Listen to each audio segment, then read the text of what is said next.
ত্রয়োদশ জাতীয় সংসদ নির্বাচন উপলক্ষে চায়ের দোকান, পাড়া মহল্লা প্রত্যেকটা ক্ষেত্রেই এখন নির্বাচনী হাওয়া বইছে।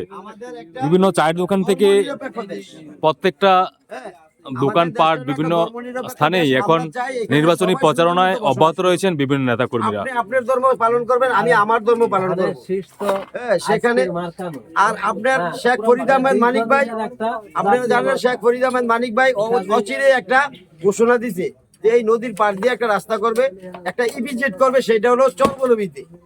চরবরবিতে একটা ইপিজেড তৈরি করবে, সেখানে অনেক মানুষের কর্মসংস্থানের ব্যবস্থা হবে এবং এটাতে একটা আধুনিক চরবরবি হিসেবে সে উল্লেখ করছে যে চরবরবিটারে আমি আধুনিক রূপান্তরিত করব।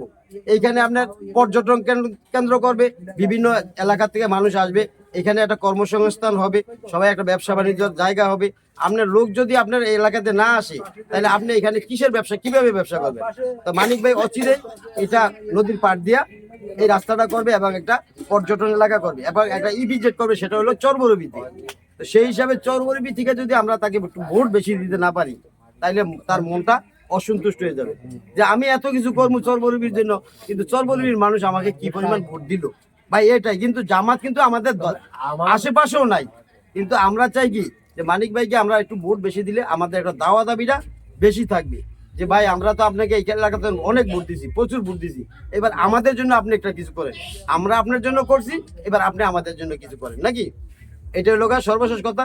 দয়া করে আপনারা যারা সনাতন ধর্মের আছেন দয়া করে ভোট কেন্দ্রে যাবেন ভাই, ভোট কেন্দ্রে যায় অন্তত আপনার ভোটটা আপনি প্রয়োগ করবেন।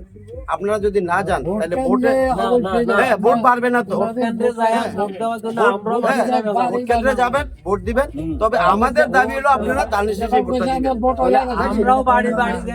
পাওয়া লাগবে না, এটা তো ভালো কথা। আপনার ভোটটা আপনি দানের শেষে দিবেন। হ্যাঁ, এবং আপনাদের একটা আরেকটা অপশন আছে আপনার হ্যাঁ এবং না। হ্যাঁ, ওইটা তো আপনাদের বিবেক আছে কোথায় দিতে হবে। আমরা 71কে অস্বীকার করতে পারবো না। আজকে যদি তারা দেশ স্বাধীন করে দিয়ে না যাইতো তাইলে আমরা এই বাংলাদেশ নামে একটা দেশ পাইতাম না, একটা পতাকা পাইতাম না নাকি। তাদের প্রতিও আমাদের শ্রদ্ধাবোধ থাকবে। হ্যাঁ, আপনাদের বিবেক আছে, বিবেচনা আছে।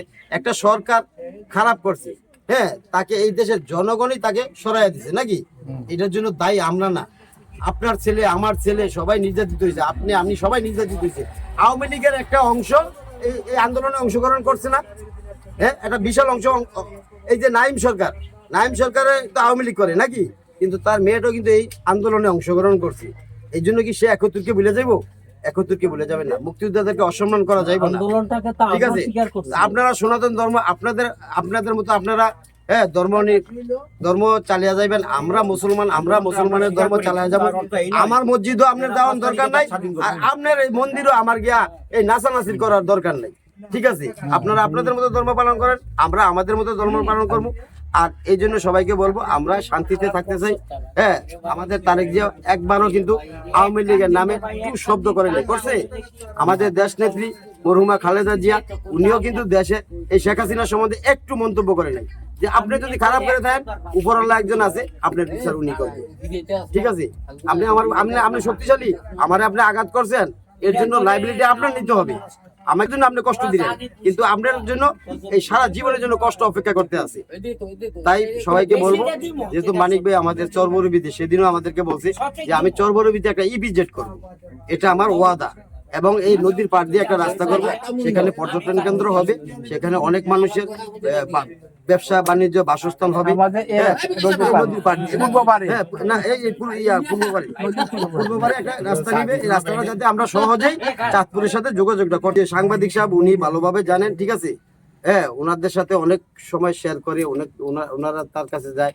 তাই আপনারা যারা সনাতন ধর্মে আছেন, এখানে সবাই সনাতন ধর্মের, সবাই দয়া করে আল্লাহর হস্তে কেন্দ্রে যাবেন এবং ভোট দিবেন। হ্যাঁ, যদি আমাদেরকে ভালো না লাগে দিয়েন না, কিন্তু ভোট দিয়েন, কেমন ভাই? সবাই ভোট দিয়েন স্যার।